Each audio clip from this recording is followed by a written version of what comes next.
And we are here, ladies and gentlemen, finally at the NBA playoffs. Prof, we had a final Western Conference play-in game, and then game ones. I mean, what basketball? But we're back. Doc Leesner here, the podcast beast, Dr. Wednesday Night himself, along with the Professor John Gotti, the king of RNG, the troll master, the data analyzing ninja, the conqueror of his own fate. What's up, boyo? I mean, I'm just trying to be bold enough to make it to another Super Bowl. You gotta be bold to wear that gold. But yes, as you said, it was an exciting weekend for basketball. Pretty much every game went down to the wire, which is kind of what we needed. There was, of course, a lot of controversies, some heartbreaks. But I mean, all in all, though, I readily enjoyed myself, Doc. Okay, so we'll go down the line to make sure we don't forget and skip that controversy, because, of course, controversy does create cash, but it also follows individuals. So let's start with the play-in game where we had the Memphis Grizzlies going up against the Golden State Warriors. Interesting game. It was an interesting game. Good one. And I did say that it's going to go down to whichever team runs out of gas. No, absolutely. Steph gave everything he could. I just think that the Warriors, they just need to retool. Like, they have some good players, but I feel like they need to retool. I don't think they have the necessary pieces that they had before to kind of run it back. So it's like you had Draymond, you had Clay, you had some of these other pieces, Iguodala, you had, they had so many pieces. And I just don't feel like they've replaced those pieces. A la what we talk about when we talk about the Knicks. The Knicks had those pieces in the 90s.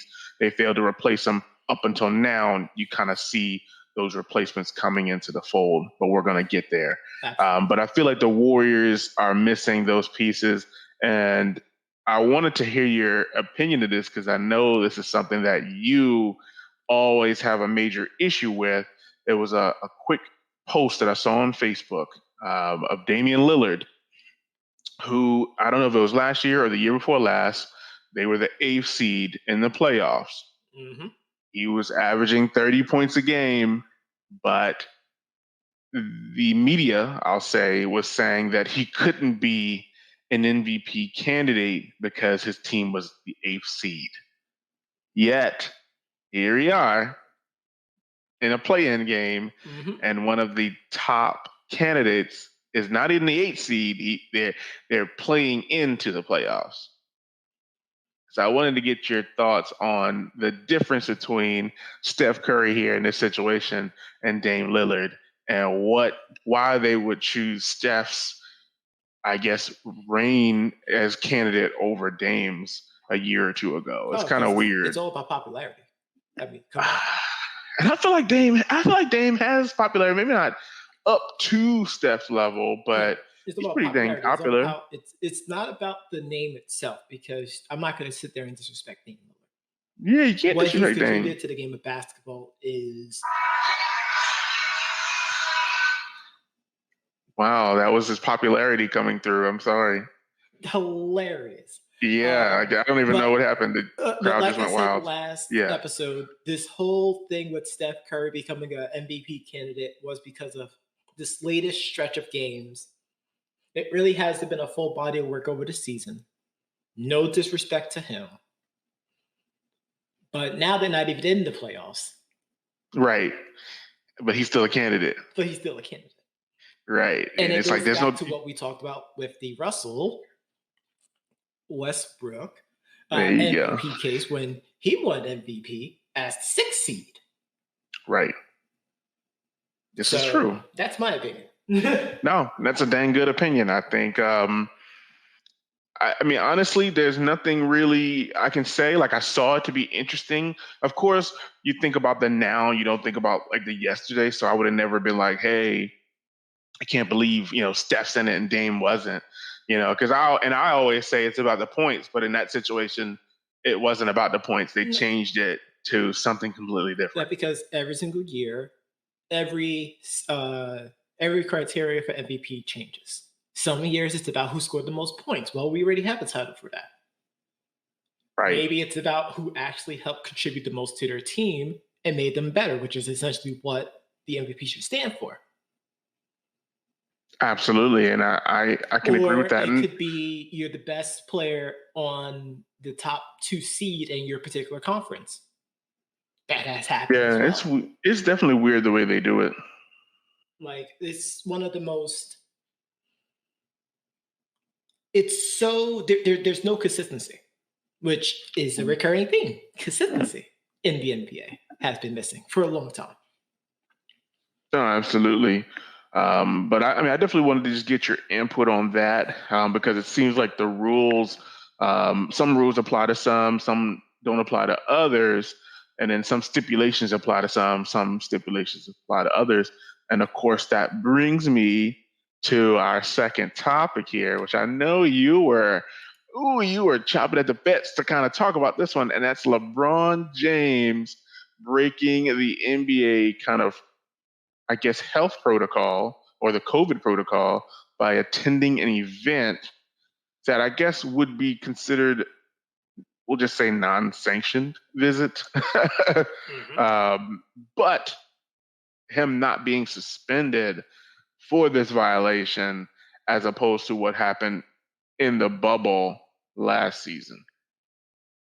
Folks, if you really thought the NBA was not going to have LeBron James play in a playoff game,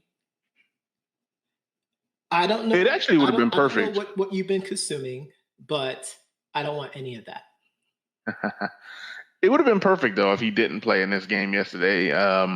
But then we wouldn't have got the second part of the controversy. But and again, looking back on it last season, the whole Daniel House situation, I believe it was somebody else also that escapes my mind. But, I'm not sure if that was a team decision to say, hey, this guy, is messing around with somebody in the hotel who was supposed to be, helping check for COVID.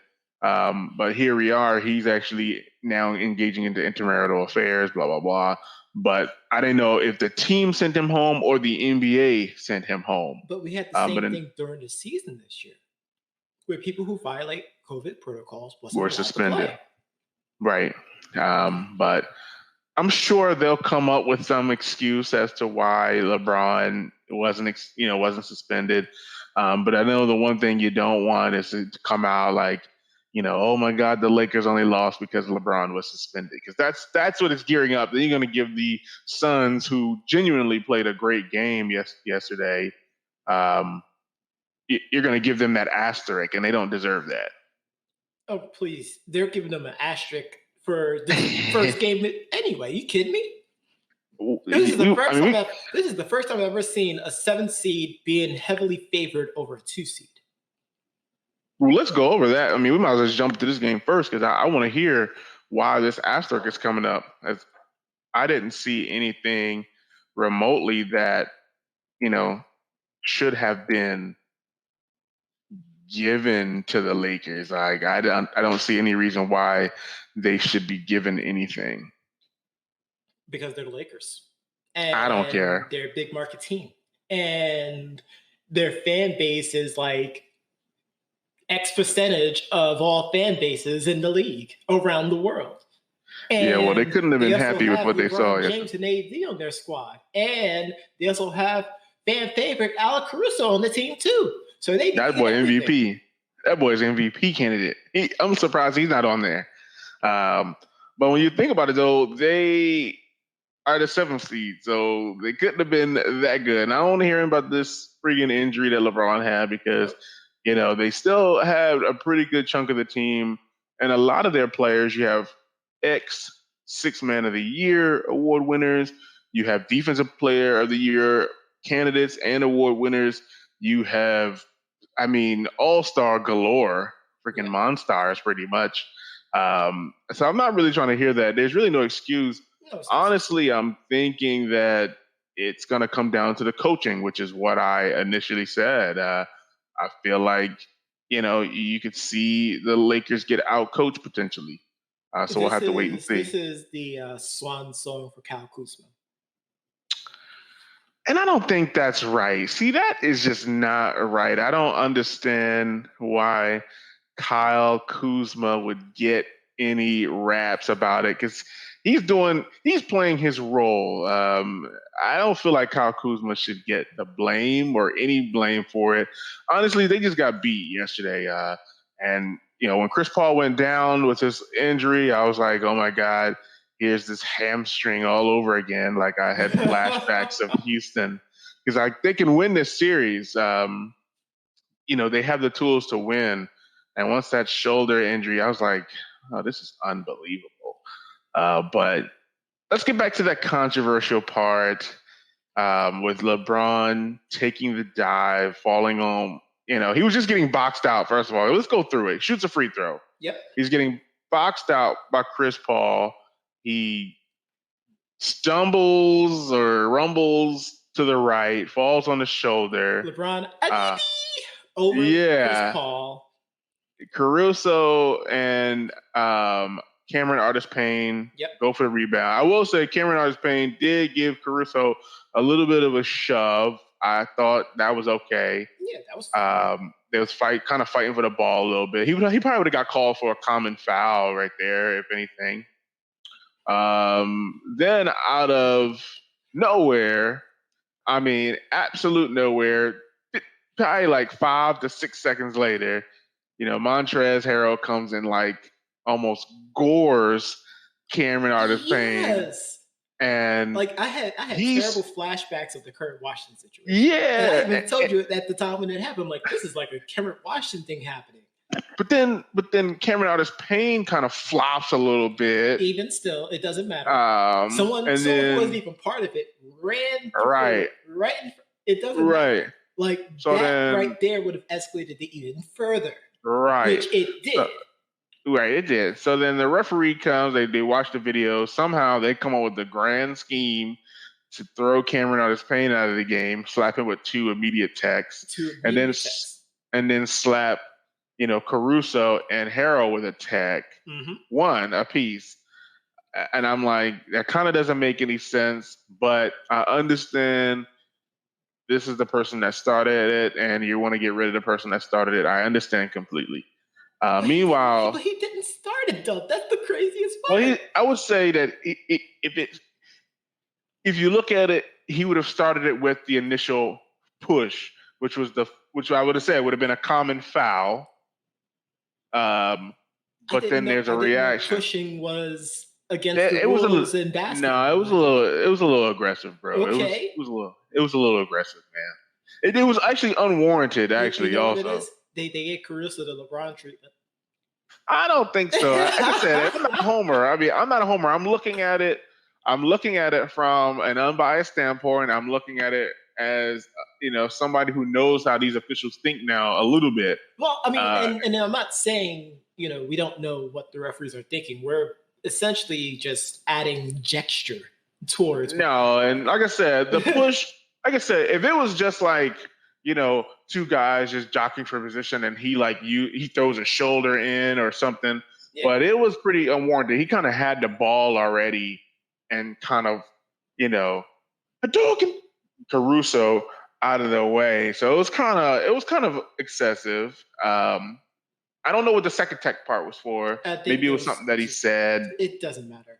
That's the only thing I can think of. It should have been 1 tech, honestly. It should have been, but I don't know what the second tech was for. So I can say that the first one was definitely the push. The game started to kind of become chippy before that happened as well, too, which didn't work out because there were definitely a few calls for both ways that should have definitely been called, and it only helped increase the tension. And of course, the flop heard around the world occurred, and now we have Cameron Artis-Payne getting ejected out of it, and everyone's fan favorite Alex Caruso getting attacked too. Not Alex. What about Montrez? Right. What about Montrez? Right. So let's go and look through some of these other games really quickly. The Heat and Bucks went to overtime where Chris Middleton hit a huge shot in overtime to give the Bucks the win. Jimmy kind of shut down, Giannis for a good chunk of that game. Obviously, he still had pretty good, a good outage, but for the most part, Milwaukee did what Milwaukee does, and Miami did what Miami does. And I'll say that particular game kind of went exactly how I expected. But I know Mike Budenholzer's on the sideline like, oh my God, like what do I have to do to get a dominant first round, But shout out to Chris Middleton for the big shot. I think the Bucks did the right thing having Middleton take that shot. Yes. I know a lot of people are like, well, you have an MVP in Giannis Antetokounmpo, and he's not. No, this notion that the best player always has to take the final shot is passe. It worked. Yeah. It worked in the 90s because we had people who were killers. That's not how it is now. It's not. So that's interesting that you say that. And that's why I wanted to take it to the next game, which would be the 76ers versus the Wizards, in which you kind of have that vibe that, there's one guy in Philly. I don't really give Ben Simmons that nod yet. He's a great player, but he's not transcended yet. Yep. But Joel Embiid is supposed to be that guy. And although I know Tobias Harris steps up occasionally, Joel Embiid is supposed to be the guy. You need a bucket, I'm giving it to this guy. And some of the post moves that he did yesterday did give me 90s vibes. So I'm happy to see that. But I know you weren't too happy with the 76ers, I guess their will and their skill to close this game out. Like they let the Wizards kind of stick around. That was also still a recurring theme within this first round weekend. For first games, like teams that should have, and to coin a phrase, end it. Right. Let's end it here. Teams just kept them in the game. And it was just ridiculous. And this game was a huge testament with it. The Wizards in the fourth quarter turned the ball over so many times. Like, it's ridiculous. No, I can agree with that. And the Sixers just give the ball back. Or they take a stupid shot. Right. And I kind of felt that same way with the Nuggets and Trailblazers game one as well. I felt like the Nuggets, although they're one of the, they have one of the best offensive weapons, obviously MVP candidate. Once the Trailblazers started hitting those little spurt of shots, mostly threes, they started just really, really raining down on them. Yep. And I feel like the Nuggets just didn't have an answer. So both of these teams, like these teams who are, number one, who are supposed to be dominant, have these minutes or stretches of just poor offensive performance, right? Because the same thing happened with the Grizzlies and the Jazz. It's exactly the same thing that happened. It's literally every single game, for the most part, was like that. Where the team who should have won it just allowed the opponent to just hang in there. Now, we do need to touch base with the Celtics and Nets game because KD was dying out there. I didn't. Oh my God! Like I was thinking about skipping it because I know that there's a lot of homers out there who are just like, "Oh my God, the Nets dominated," but it was like really close up until like maybe 6 minutes. Yes, and I felt there was mostly Kyrie. He hit a couple big shots, and then I know that Joe Harris hit a couple big shots. He didn't have too many points, but he hit some big shots. But it was really Kyrie out there who was really cooking. Yeah. I can't believe this. 32 points for Durant, 29 for Kyrie, and 21 for James Harden. But it just didn't seem natural. Now, you say KD was dying. I know he took a couple spills. Yeah, he took a couple of like these type of spills. If it was LeBron, like those players would be getting called for a tech. They'll be getting suspended and fined.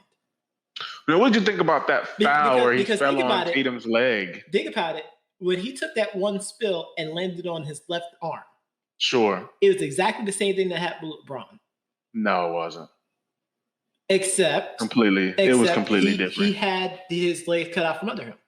Yeah, no, it was completely different. LeBron, no. That was legit like a play. What happened with LeBron? I don't know what happened with LeBron, honestly. Did you like that Skip Bayless thing I just did? You did a good job. I don't think I'm going to let you have that one. That was completely different. I don't know what LeBron was doing. I knew what KD was doing, but I have no idea what LeBron was doing and how he even fell in the first place. I don't even know. Yeah, but I don't know. I think the Celtics, like I said, Marcus Smart took a lot of bad shots again, as usual. I know you said that last week. Tatum did his best to carry, but that's all they have. I know Kemba took up a whole bunch of shots, but really the story was Robert Williams, who had like 8 blocks, really dominating. But I was really, really ready to skip that game because I didn't feel like the Nets played their best game, and I didn't feel like the Celtics played their best game. No. The game was kind of just blah, but we all watched it. And then, of course, the same with the Clippers and Mavericks. I don't think we've seen the best out of the Clippers yet. And if that was it, then they're going to be in trouble. Yeah. Yeah. But the game, and I know you might not believe this. You might feel like I'm trolling. No, but the game I felt, yes, the game I felt gave me 90s. It gave me 90s vibes that really felt like a playoff game, not only because of the atmosphere, but the intensity of the actual environment. Everything that happened in this game was electric, and that's the Knicks versus the Hawks in Madison Square Garden with the fans back. The MSG atmosphere, it gave me goosebumps. It was absolutely fire. I think they had 72% capacity for the evening, which is both great and highly scary. But you're right. It definitely had that 90s vibe. It was great to hear a packed house. Actually, a few people that we know was actually there in attendance as well, which was pretty cool. Had themselves a chance to meet up with Mike Breen, which is awesome. But the game itself, I wasn't very satisfied with the way that the Knicks played. I think, especially that first half, our first unit was just terrible.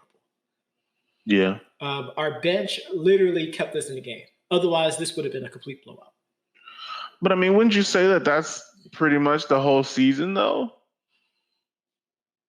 The bench is I think the bench did the thing the whole season. Well, we had top 5 bench for the whole season, but our first unit isn't we're scrubs out here, then now we need the bench to bail us out kind of thing. No, but I mean, that's the same way. I think any championship team, their bench is really what carries them over to a title. Whoa. I never said, Prop never said the Knicks are a championship caliber team. I never said I never said you did. I'm just saying, bench. I am looking at this game. I'm not saying that they are championship. All I'm saying is, I get what you're saying. All I'm saying is, no. Listen, I'm not trying to go there. All I'm saying is that the Knicks have a good bench, and a bench is very important in building a championship team. 100% agree with you. I'm not saying that the Knicks are going to listen. Anchorites, Appleites, Googleites, the hemisphere of the world of sports fans. I am not saying that the Knicks are title bound. I'm not saying they're going to win a championship. All I'm saying is Knicks in 6. wait, you said Knicks in 5. No, Knicks in 5. Knicks in 5. I believe Knicks that. In 6. Knicks in 5. I don't think that what we saw yesterday was a testament of what the Knicks have to bring. I think I like what I see. RJ Barrett showing that he's still one of the better Duke players that was drafted that year. It's like I caught that too. No, it's he really brought it, and I think this is either this year or next year is his contract year, so he's also playing for the money. Also, it's next year. So yeah, so I mean they're all playing for the money, so you got to be happy with that. It was mainly just really bad shot selection and just really bad defensive instances as well too, especially towards the end of the game. Of course, I had a rogue agent mention about. Wow, scumbag. I had someone mention about the final play and how they allowed the Knicks allowed Trae Young to get like that, and honestly, he was kind of doing that most of the game. Honestly, like except for a few instances where he actually had a shot blocked, but I mean, it was essentially the theme of the game. Honestly, like we'll have great little stints of where we're shutting them down, and then we're just opening up the bay, and they're just getting whatever they want. And honestly, like that's not the best way to open up a playoff series, especially against a young, hungry Hawks team. If you get the aviator theme with that soliloquy. No, that's perfect. That's perfect. But I think game 2, we're going to come back a little bit more hungrier. And, we got to defend home court. But the defensive effort needs to be there more so. Agreed. The fact that we allowed, Trae Young to get 32 points on us and allowed Danilo Gallinari to just to try to give us a Dame Lillard bye-bye. He did. He definitely did. Shots that he was taking as well, too, which, I kind of feel a certain type of way. But I mean, we limited Bogan, and John Collins had a pretty good game, but it is what it is. We'll see what happens next game. There we go. That's the Knicks fan I'm talking about. But game 2's starting tonight. Heat Bucks 7:30 Eastern Standard Time. Trailblazers Nuggets 10 p.m. Eastern Standard Time. Hopefully, I can stay up for that since I got this little boom shakalaka in my arm via Pfizer. But we will be back. We will be back mañana with our Tuesday edition of Dark Side of the Ring, episode 3, right here.